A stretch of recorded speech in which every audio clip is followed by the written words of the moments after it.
Ya.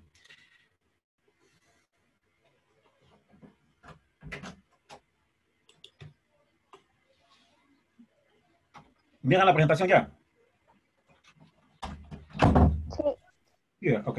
Bien, habíamos comenzado hablando de lo que vamos a conocer como probabilidad. Y básicamente decíamos que era un número entre 0 y 1 que medía la, valga la redundancia, la posibilidad de que ocurra un evento. La posibilidad de ocurrencia de un evento. Y habíamos visto un ejemplo. Dos formas que podíamos ver probabilidad. Una de ellas que le llamábamos la regla de Laplace. Una que le llamábamos la regla de Laplace y otra la regla clásica. La clásica, o empírica, perdón, hacíamos referencia de información pasada. Ahí hacíamos referencia de información pasada. Entonces vamos a referirnos hoy a otro método que se suele utilizar, sobre todo que en este ya aparecen fórmulas. Entonces hacíamos un poquito de hincapié en el hecho de pasar a la forma simbólica. A eso que íbamos a conocer como forma simbólica. Y eso de la forma simbólica suelen aparecer fórmulas, ¿no? Entonces vamos a hacer referencia a eso de acá. Antes de ello, hay una tercera forma de ver la probabilidad que se conoce como forma bayesiana. Bayes era un sacerdote, pero tiene mucho trabajo de probabilidad. Y este tipo de probabilidad bayesiana se suele conocer también como probabilidad subjetiva. La cuestión es que la probabilidad se basa en una opinión personal, o sea, no se basa en información pasada, ni en información, por llamarle de alguna forma, eh, que nos sustente algo, sino que depende mucho de una opinión muy personal, ¿no? Y un ejemplo medio típico podría ser este. Un equipo de administración piensa que hay una probabilidad de 0.35. Eso sí, debe estar entre 0 y 1, ¿no? Que un nuevo producto tenga éxito, ¿no? Este tipo de probabilidad se dice que es subjetiva porque resulta ser que es una opinión, piensa, no está basada ni en información pasada ni en posibles resultados que podamos considerar, ¿verdad? Este tipo de probabilidad casi no se suele utilizar, ¿verdad? Casi no se suele utilizar, ¿verdad? Como mencionábamos, es una opinión lo que se suele considerar y no hay ninguna evidencia, entre comillas, matemáticas que nos permita determinar o verificar que realmente eso nos puede representar una probabilidad. Si hay un ejemplo, tengo un ejemplo acá y muy interesante, por el hecho que la probabilidad depende de cómo se ve. Hasta el momento hemos considerado tres casos y de esos tres casos vamos a ver cómo podríamos ver eso que vamos a distinguir como probabilidad. Repito, eso que vamos a distinguir como probabilidad, ¿verdad? Entonces, en este caso, se nos habla de un experimento, como tenemos acá, observar una carrera entre dos ciclistas, observar una carrera entre dos ciclistas, y entre esos ciclistas entre esos se definen dos eventos. Entonces hay que definirlo, y a esos eventos es lo que precisamente vamos a tratar de encontrarle su probabilidad. Imaginémonos que el evento T, llamamos evento T, gana el ciclista A, una carrera de los dos ciclistas en observación, el R que pierde la carrera, y C, hay un empate. Y se nos da una información adicional que de las últimas 6 carreras, el ciclista A ha ganado 3.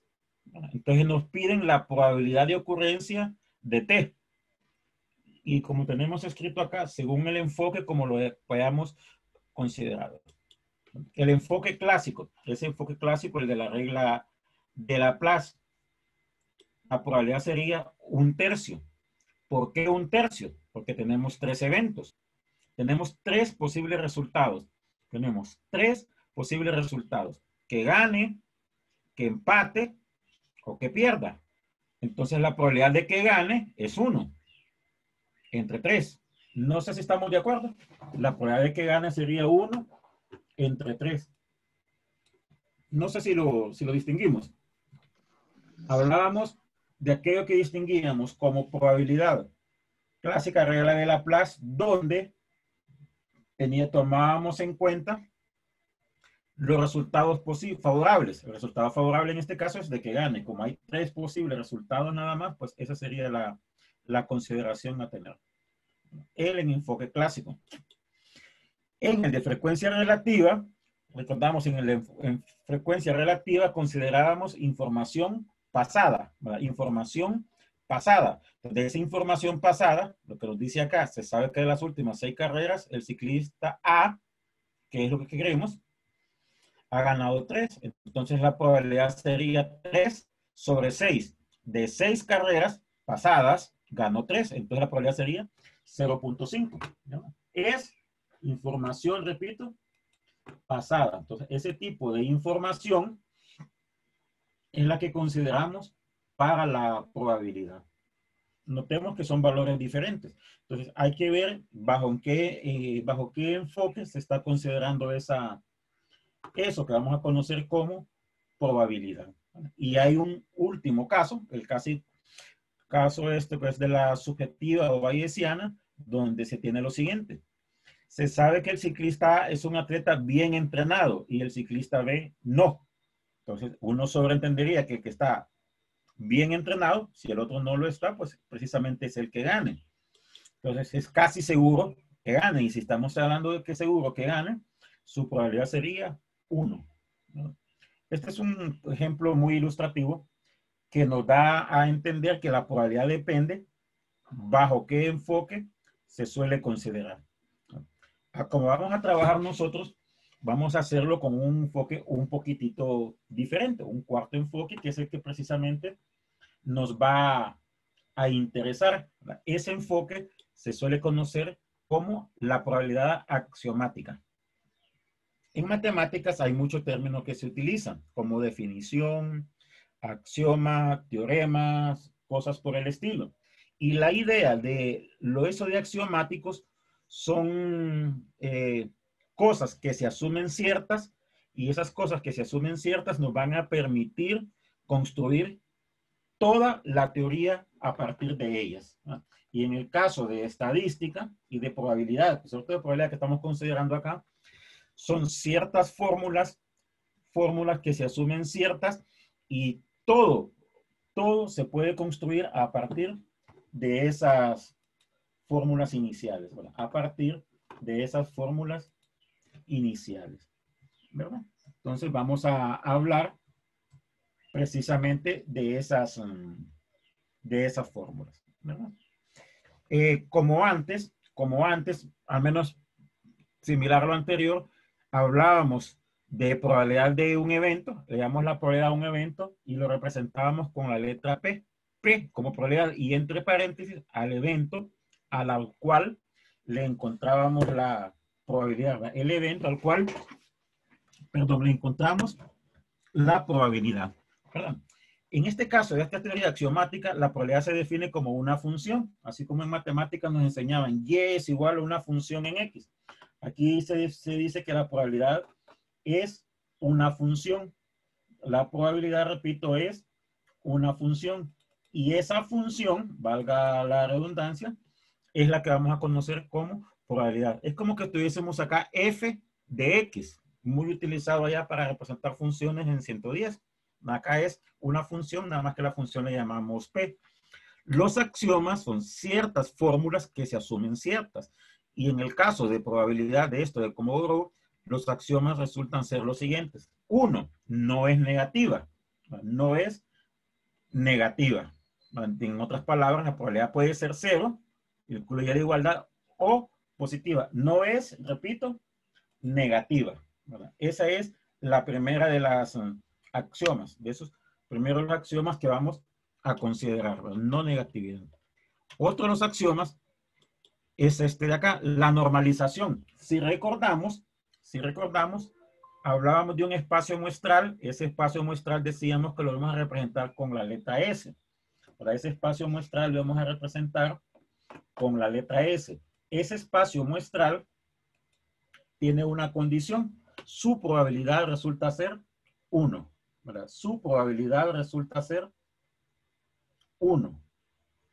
No sé si Recordamos esto, el evento seguro. Esa es una fórmula. Y hay una tercera en el cual se conoce como de aditividad, donde la probabilidad de la unión de dos eventos es la suma de las probabilidades.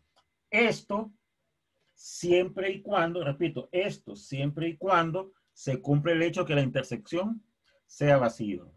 Repito, siempre y cuando la intersección sea vacía. La idea de estas fórmulas es que todo lo demás se puede escribir o se puede expresar o deducir a partir de estas tres.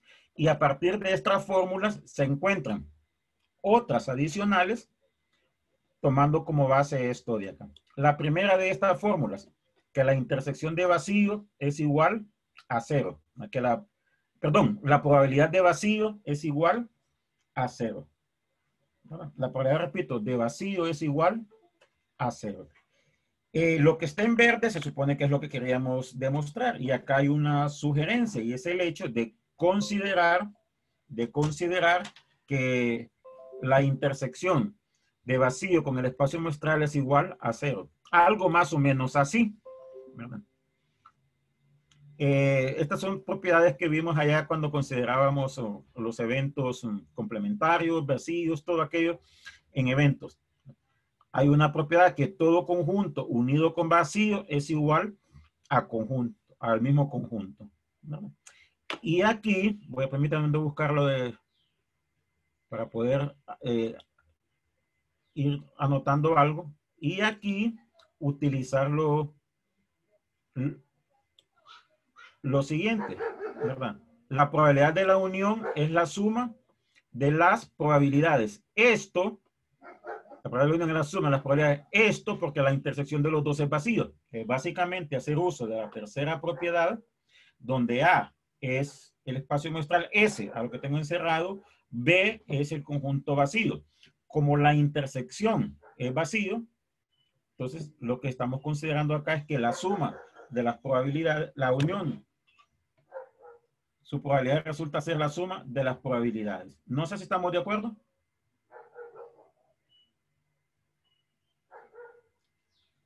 Sí, O sea, no entendía aparte, ¿mande?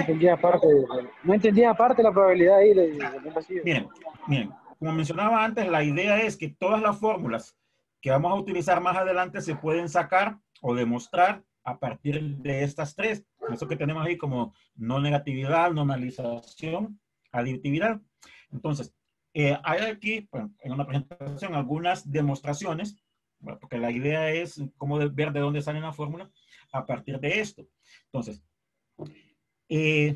básicamente demostrar que la probabilidad de vacío es igual a 0. Y vamos a hacer uso de esta propiedad. Entonces, esta propiedad, voy a encerrar dos términos. Esta propiedad de aquí se asemeja a la de arriba.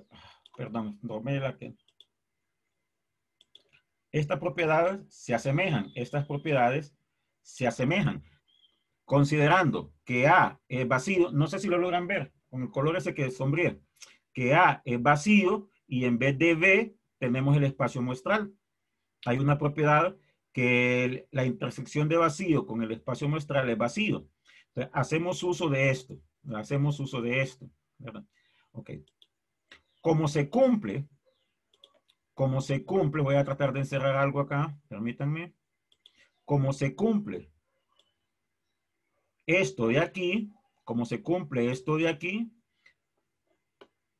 entonces vamos a tener que la probabilidad de la unión, miramos en las tres. En el 3 nos dice la probabilidad de la unión es la suma de las probabilidades.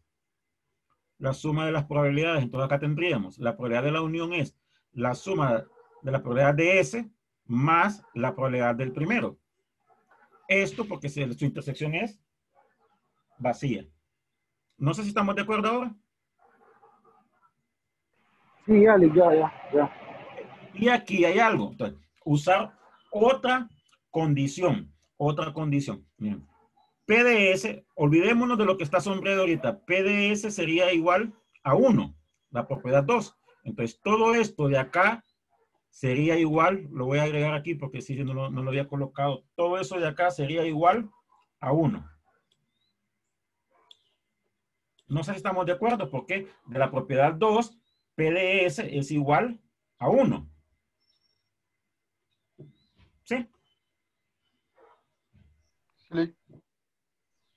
¿Verdad? Entonces, si de acá, si 1 más probabilidad de vacío es igual a 1, la probabilidad de vacío, ¿a qué tendría que ser igual? A 0. O sea, bueno, aquí me quedo montado porque lo había colocado algo. Tendría que ser igual a 0. ¿Verdad? Tendría que ser igual a 0. Entonces ya tenemos una nueva fórmula. Aparte de estas tres, una nueva fórmula que vamos a utilizar bastante. Que la probabilidad de vacío es igual a 0. ¿Vacío qué era? Era el espacio, el evento imposible. Todo aquel evento que nunca va a ocurrir, su probabilidad va a ser igual a 0. ¿No? Hay otra fórmula que vamos a utilizar bastante. Con eventos complementarios. ¿Verdad? Con eventos complementarios. Y de nuevo, hacemos uso de estas propiedades acá. ¿Qué se tiene? Que un conjunto, esas propiedades las mencionamos cuando mirábamos eventos, que el espacio muestral resulta ser igual a un conjunto unido con su complemento. Cuando hablábamos de los eventos mencionamos esta probabilidad. Ahora bien, un conjunto interceptado con el complemento es vacío, porque está en uno o está en el otro. Entonces se cumple esto mismo de acá. O sea, se cumple. Permítanme que no sé por qué no me agarro la. Se cumple esto mismo de acá. ¿Verdad? Un conjunto interceptado con su complemento es vacío. Entonces vamos a tener que su probabilidad va a ser la suma de los dos. La probabilidad va a ser la suma de los dos. Y como antes, me refiero como antes a la propiedad número 2, que la probabilidad del espacio muestral es igual a 1. O sea, la probabilidad del espacio muestral es igual a 1. Tomando en cuenta esto y despejando de aquí, obtenemos esta expresión, que va a ser otra que vamos a utilizar para hallar probabilidades. ¿Verdad? Otra que vamos a utilizar para hallar probabilidades. ¿Verdad? O sea, la idea es que todas las fórmulas que vamos a ir necesitando, las podemos ir encontrando de acá. ¿Verdad? Las podríamos ir encontrando de aquí. No sé si estamos de acuerdo. Esas fórmulas al final las tenemos agrupadas de la manera como vamos a trabajar más simplificadas, ¿verdad? Pero la idea es ir viendo de dónde salen las fórmulas. Se suele conocer todo esto como teoría axiomática de Komodorov. Era un matemático ruso y ya casi justo van a cumplir 100 años de estas fórmulas, ¿verdad? Hay otra adicional donde se dice que la probabilidad debe estar entre 0 y 1, ¿no? Que la probabilidad debe estar entre 0 y 1. Y de nuevo, pues hacer uso de las propiedades aquellas, ¿verdad? De nuevo, la probabilidad de la unión de un conjunto con su complemento nos da el espacio muestral. Como este es el espacio muestral, deberá de ser igual a 1, ¿verdad? Deberá de ser igual a 1. ¿Verdad? Y hay una propiedad en matemáticas si despejamos para un evento que como este no puede ser positivo, como este no puede ser negativo, para que sea menor o igual que 1, como este no es positivo, como este no es negativo, es positivo, entonces forzosamente, si a 1 le restamos un número positivo, nos va a dar siempre menor que 1. Es una de las propiedades ahí. Bueno, a la larga es esta, que la probabilidad va a estar siempre entre 0 y 1. Su probabilidad va a estar entre 0 y 1. Bueno, dos fórmulas adicionales, dos teoremas adicionales, que si un conjunto, un evento está contenido en el otro, es decir, si lo vemos gráficamente en el diagrama de Venn, algo de esta manera, A está contenido en B, así se representa simbólicamente esto, o sea, todos los resultados de A están en B. Entonces, si se cumple esta condición, la probabilidad de A es menor que la probabilidad de B. Y una forma de verlo esto es con áreas. En este caso conviene utilizar los diagramas de Venn y verlos como áreas. Creo que es bastante visible el hecho, nos lo enseñaban allá en 111 en matemáticas, que el área de A tiene que ser menor que el área de B. La idea de que este contenido es que todo elemento de A está en B. Todo elemento de A está en B. Y acá, en vez de, como estamos considerando áreas, no hablamos de contar elementos, sino áreas. Esa sería su cardinalidad. El área tiene que ser menor. Y si dividimos todo eso, esta desigualdad sobre el espacio muestral, lo que obtenemos a este lado es probabilidad de A, la regla de Laplace que mirábamos al inicio, probabilidad de B, la regla de Laplace que mirábamos al inicio. Si les hago un comentario previo así, al menos en la parte de cómo vamos a trabajar, no nos van a interesar tanto las operaciones, pero siempre he sido de la idea que sepamos de dónde salen las fórmulas. O sea, no es así casi literalmente dichos como sacadas de la manga de la camisa. Entonces, lo que, bueno, al menos mi objetivo en esta acá era ver que a partir de estas tres, cómo podríamos obtener ese grupo de fórmulas con las que vamos a ir trabajando. Bueno, aquellas dos que mencionábamos antes, la probabilidad de vacío igual a 0, que la probabilidad debe de estar entre 0 y 1, que si se cumple esta condición, la probabilidad de A debe ser menor que la probabilidad de B. Tenemos dos adicionales. De nuevo, estas dos, bueno, la primera, esta que tenemos acá, habla de dos eventos. Recordemos que aquí ocurre B, pero no ocurre A. Pues esto podríamos verlo así. Si estos son los eventos, lo que tendremos es algo así. Acá, aquí, que es quizás más fácil de ver, tenemos la intersección de A y B, ¿verdad? Aquí tenemos la intersección de A y B. Acá tenemos la intersección de B con el complemento de A. Es decir, lo que está en A, perdón, lo que está en B, en este caso, lo que está en B y no está en A. Y de manera similar, acá tenemos A menos B, lo que está en A, que no está en B, ¿verdad? Y de acá, el diagrama de Venn, no sé si distinguen el hecho este, que Licenciado, B, dígame. ¿cómo se lee el exponente C? Complemento. Gracias. Sí, habíamos visto de complementos, bueno, por la pregunta que decíamos, habían tres palabritas que nos iban a servir como para distinguir, ¿verdad? Para distinguir. El I, una intersección, el O, una unión, y la negación, el complemento. Y la simbología que se utilizaba era esta. A, y como un superíndice el término B, ¿verdad? Bien, decía, no sé si logramos distinguir, permítame ver si es así la cosa. Bueno, quiero hacer algo acá. Más o menos así. Estamos de acuerdo que ese es B, ¿verdad? Lo que acabo de dibujar ahorita, ese es B. Pero este B se puede encontrar, como tenemos acá, como la intersección de A con B, es decir, donde la región que tengo la manito acá, unido con B, intersección a complemento. Esto también es B menos A, lo que está acá afuera. No sé si estamos de acuerdo. Y de nuevo, considerando la intersección, que de esto con esto es vacío, hacer uso de aquellas reglas de Kolmogorov que mencionábamos previamente. La segunda, entonces tener que la probabilidad de B de acá, despejando para este término, para el segundo de los términos, básicamente tendríamos que la probabilidad de B, intersección a complemento, o B menos A, si lo llamamos así, sería la probabilidad de B, y este término pasaría restando al otro lado de la desigualdad. Le recalco, no... la idea es que tengamos presente de dónde salen las fórmulas. Sobre todo acá, como se maneja en estadística, pues es saber utilizar la fórmula, que en eso sí vamos a hacer un poco más de detalle, ¿verdad? Eso sí vamos a hacer un poco más de detalle. Entonces, esta es otra fórmula que vamos a utilizar.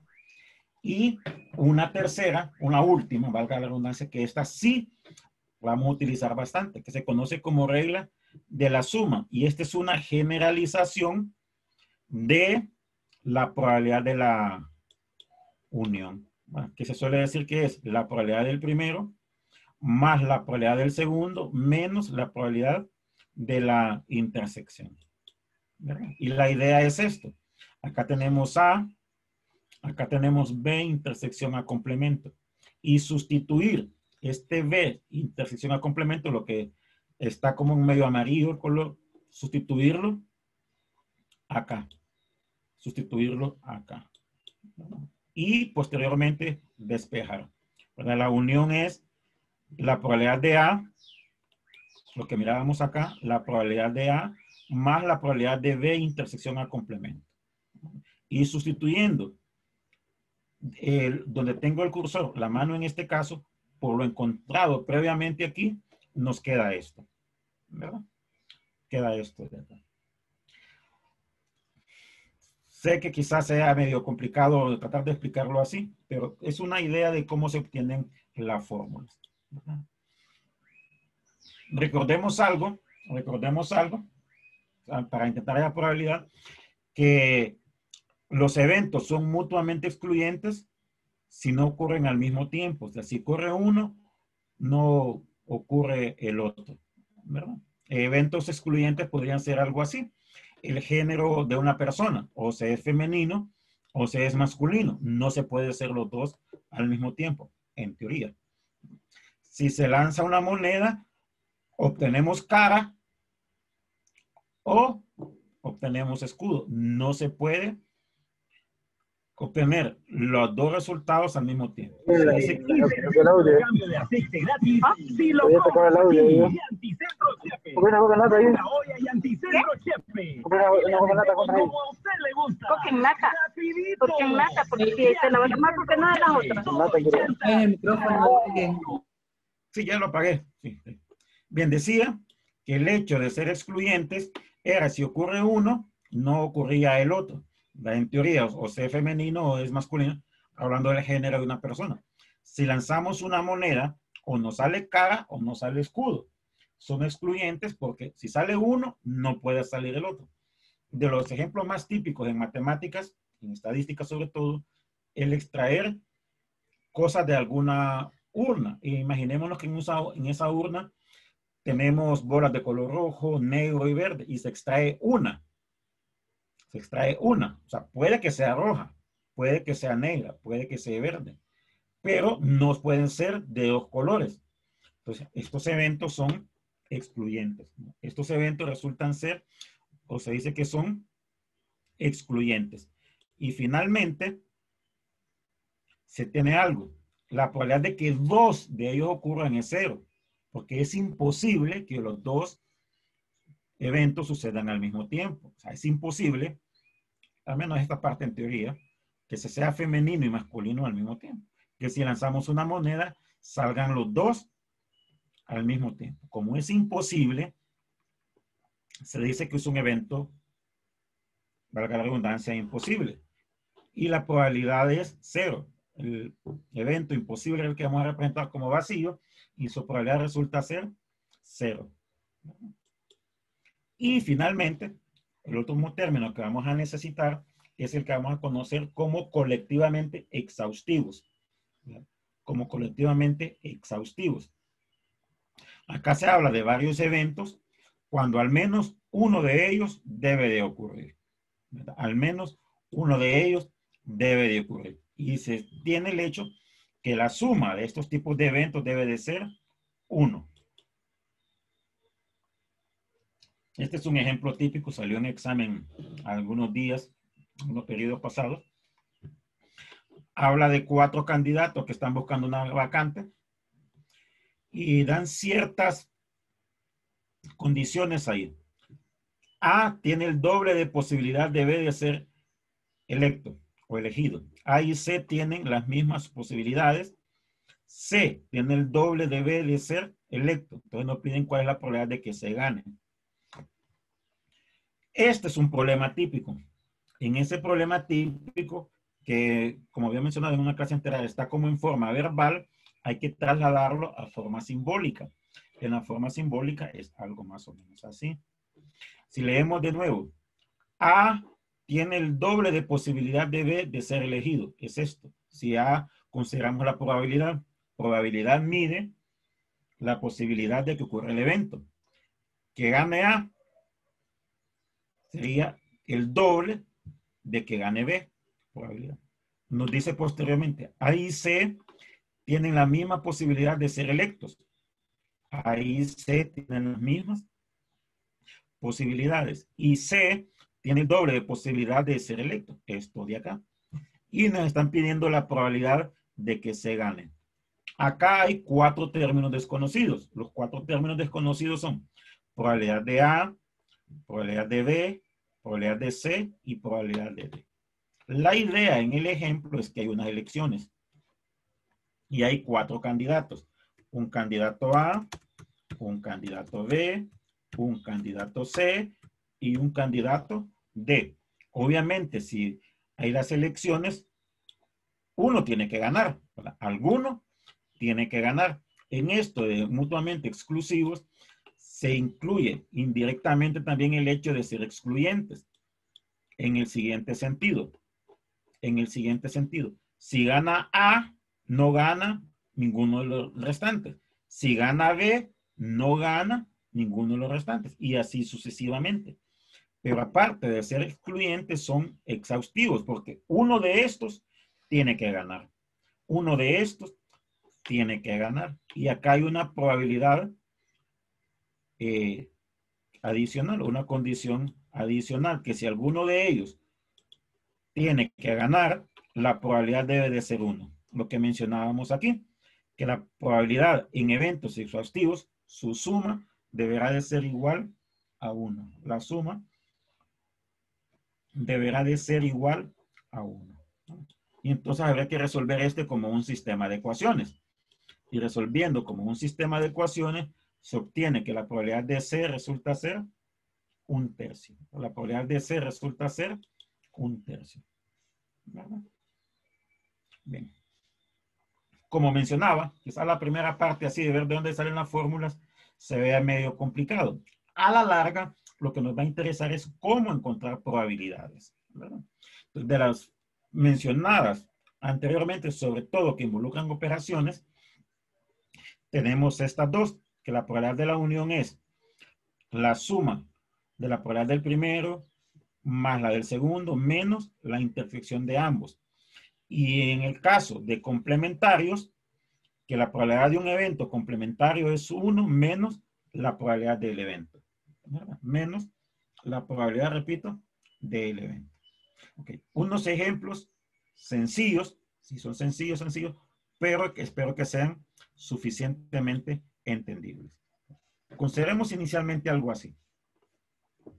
La probabilidad de obtener una suma de 7, o sea que lanzamos en el lanzamiento de 2 dados, lanzamos 2 dados y queremos que la suma de los resultados en esos dados sean 7. Recordemos el hecho que acá indirectamente tiene que estar el evento. El evento sería que la suma sea 7, porque la probabilidad se le calcula a un evento. Y este evento tiene que estar tiene que formar parte de un experimento. Entonces, en este caso, el experimento es este de acá, el lanzamiento de 2, bueno, me quedó medio corto acá, de 2 dados, ¿verdad? En el caso particular de acá, si este es el experimento y el evento, un espacio muestral adecuado sería todo esto de acá, partiendo de la idea que como pares ordenados, el primer número, el primer componente de cada número es el que obtenemos en el primer dado y la segunda componente es el par ordenado, el valor que obtuvimos en el segundo dado. Esto es un espacio muestral, todos los posibles resultados, ¿no? Todos los posibles resultados. Como nos están pidiendo probabilidad, tenemos que definir el evento. Decíamos, el evento está casi implícito ahí. Y tendríamos que encontrar la suma. Entonces, en este caso, la suma son estos de aquí. En este primer resultado, la suma de los dos dados, que tenemos los dados es 2. En este resultado es 3. En este, 4. En este, 5. 6. En este, 7. Este sí formaría parte de el evento.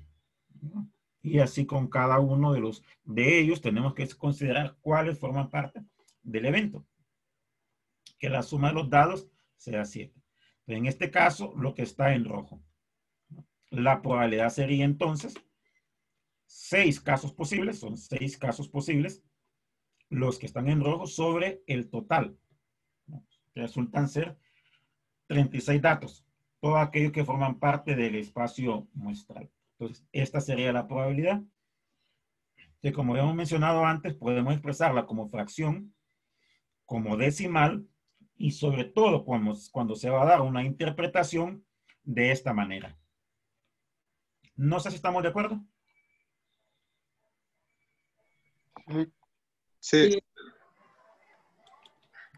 Existirá un 16.7% de obtener, de que ocurra algo, que ocurra el evento. Obtener el 7 al momento de realizar este experimento. Okay. Perdón. Consideremos este ejemplo. Como mencionaba, espero que sean, bueno, creo yo que son más sencillos, pero sí muy ilustrativos. Uno de los principales problemas, o el primer problema con el cual nos vamos a encontrar es tratar de trasladar esto que está como una oración, como un párrafo, a forma simbólica. ¿No? Nos hablan en este caso, o nos dicen que la probabilidad de que llueva mañana es 0.2. Que truene, obviamente mañana es 0.7. Además de que llueva y truene es 0.10, perdón, acá. Que llueva y truene es 0.07 y nos piden una probabilidad de que llueva o truene. En este ejemplo hay varias cosas a considerar. Lo primero, hay que definir las probabilidades a que se hace referencia. Los eventos podrían ser los siguientes. La probabilidad de que llueva mañana. Probabilidad. La probabilidad se le encuentra o se le asocia a eventos. Entonces, si nos dicen la probabilidad de algo, ese algo debe de ser un evento. Que llueva mañana. 0.02. Aquí lo tenemos. Eso, acá lo tenemos como una oración. Acá lo tenemos como una oración. La probabilidad de que llueva mañana. En tanto, eso, aquí lo tenemos en forma simbólica. Entonces, de lo primero que tenemos que hacer es trasladar la información que está como oración a forma simbólica. Para esa forma simbólica hay que definir el evento. Y el evento está casi implícito acá. La probabilidad se le encuentra a un evento y numéricamente es este de acá. Lo que tenemos encerrado como oración y acá en forma simbólica. De manera similar, acá nos hablan de la probabilidad de que truene. Aquí está en forma de oración. En forma de oración.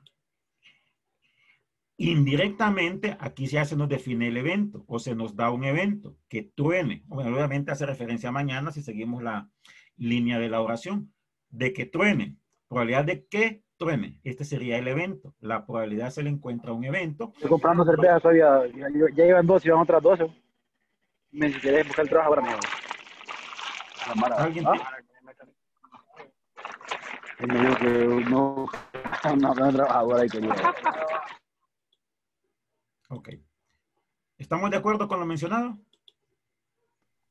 Sí. Acá lo tenemos en forma de oración y eso hay que trasladarlo a la forma simbólica. ¿Cuál sería la forma simbólica? Esta de acá. Esta de acá. No sé si lo logramos ver. Esta de acá. ¿Sí? Esos términos que están en la forma simbólica son los que vamos a usar en la fórmula. son los que vamos a utilizar en la fórmula. Y hay una información adicional. En esa información adicional nos dicen que la probabilidad de que llueva y truena es 0.7. Voy a ver si lo logro encerrar acá, sí. De que llueva y truene es 4 de la mañana, 5 de la mañana, la vieja y... Alguien ahí está encendiendo a cada rato su micrófono. Ahora, si lo apaga cuando... Por favor. Decíamos, esta es la forma simbólica. Aquí está como oración. Acá está como oración. Y esto había que trasladarlo a la forma simbólica. Ahora bien, aquí hay una letra entre comillas. Clave, el I. Y si recordamos, el I, operación entre eventos, nos representaba una intersección. Entonces, esto que nos dice que llueva y truene 0.07, como ya hemos definido eventos de que llueva A, que truene B, esto en forma simbólica sería esto de aquí. No sé si estamos de acuerdo. Esos términos en formas simbólicas son los que vamos a tratar, numéricamente hablando, sustituir en la fórmula según lo que nos esté pidiendo. No sé si está claro lo mencionado previamente. ¿Sí? Sí, Lee. Perfecto. ¿Qué nos piden? ¿Qué nos están pidiendo? Nos están pidiendo de que llueva o. El O nos representaba otra unión. El O nos representaba unión. ¿Unión de qué? De un evento. Un evento es que llueva. O truene. Que llueva es A, que truene es B. Entonces lo que nos están pidiendo básicamente es esto. A, unión B. A, unión B. Y esas fórmulas que mirábamos atrás previamente sería la probabilidad del primero más la probabilidad del segundo menos la probabilidad de la intersección. Y lo que tendremos que hacer es sustituir numéricamente los valores que se nos dan. ¿Estamos de acuerdo? ¿Sí? Ok. Bien. Algo adicional para considerar acá. Un ejemplo así. No nos olvidemos de esto. No siempre, pero en algunas veces suele aparecer la interpretación. Para la interpretación se suele utilizar más el término en porcentajes y mide posibilidad de que ocurra el evento. Este 23% que encontramos fue a A unión B, pero ese A unión B es que llueva o truene mañana. Dos veces. El doble cero. 0, 0 en la tarde, 0 en la noche. No sé si, ¿verdad? Lick, una consulta. Dígame. Digamos, si la pregunta fuera, ¿cuál es la probabilidad de que llueva o truene o llueva y truene? Entonces es humana, ¿verdad? Correcto. Sí. Entiendo. Por eso mencionó aquí que esas palabritas claves que nos van a ayudar a determinar probabilidades o no. Es más, mañana solo vamos a ver ejemplos, solo ejemplos de probabilidad. ¿Verdad? Ok. Imaginémonos algo así. Algo así. Nos piden la probabilidad, bueno, nos dicen que la probabilidad de que una familia tenga televisor es 0.83, que tenga lavadora es 0.62 y que tenga ambos es 0.51. Una observación acá.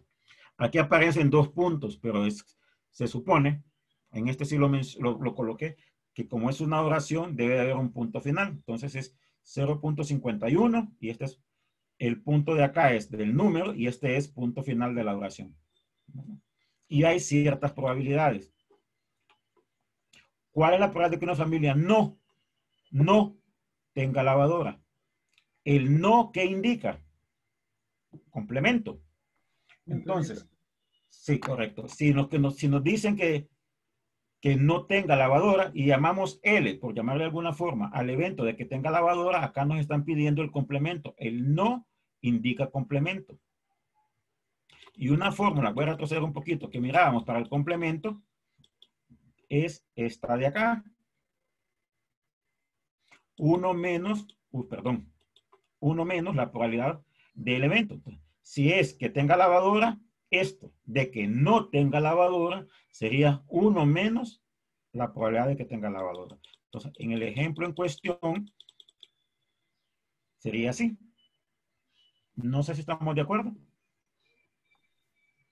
La Solo probabilidad de que... sería Sí. restarle 1 menos 0.62, ¿va? Correcto, que da 0.38 como decimal o bien como porcentaje. ¿Verdad? Sí. La probabilidad de que tenga lavadora o, perdón, tenga televisor o lavadora. El o nos indica una operación. Unión. El primero que tenga televisor, unión que tenga lavadora. Como es una unión, sería esta misma fórmula a utilizar, ¿verdad? Nada más que aquí asociada,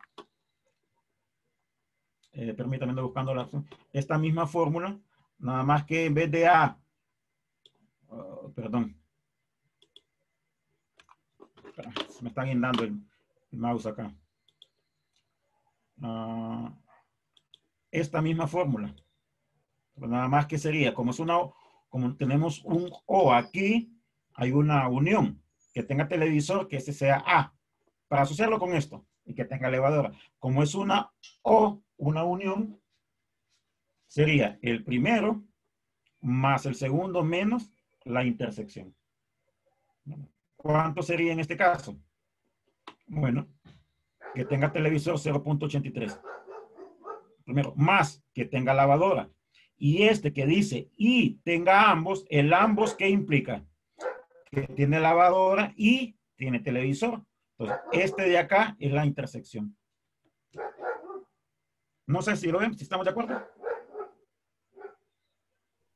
Sí, Lee. Sí, ok. 94% el resultado en porcentaje acá. ¿Sí? Y hay un último aquí que no tenga lavadora no tenga televisor, perdón, ni lavadora. Que básicamente es el complemento de lo anterior. 0.06.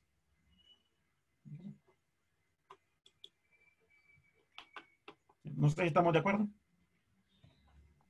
En la segunda se utilizaba el P De la unión. en esa.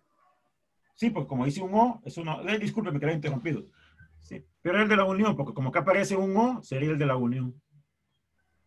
Bueno, entonces, poniendo a pensar, la siguiente pregunta sería el complemento de la anterior. Correcto. Correcto. ¿Verdad? Sí. Permítanme algo, quiero hacer algo. Bien,